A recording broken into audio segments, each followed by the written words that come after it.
महिलां करता या ठिकाणी सांगितलं, हे सरकार पुन्हा निवडून आल्यावर लाडकी बहीण योजना बंद करणार.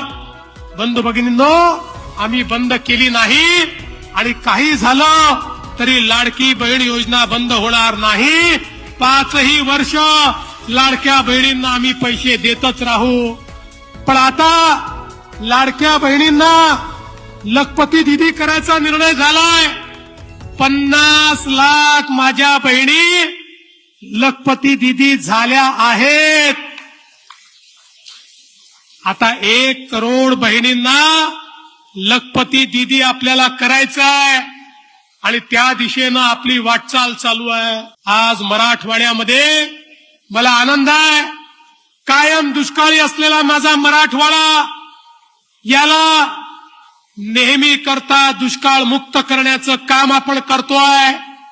एकीकडे कोल्हापूर सांगलीचं पुराचं पाणी 35 टीएमसी पाणी हे उजनीमध्ये आणून ते मराठवाड्यात आम्ही आणतो.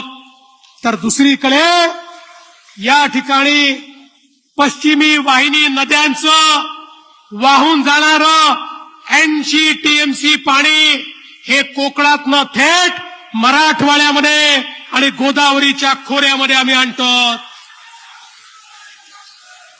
आमचा निर्धार आहे, मराठवाड्याच्या या पिढीने दुष्काळ पाहिला, पुढच्या पिढीला आम्ही दुष्काळ पाहू देणार नाही. दुष्काळ मुक्त मराठवाडा आम्ही करून दाखवू.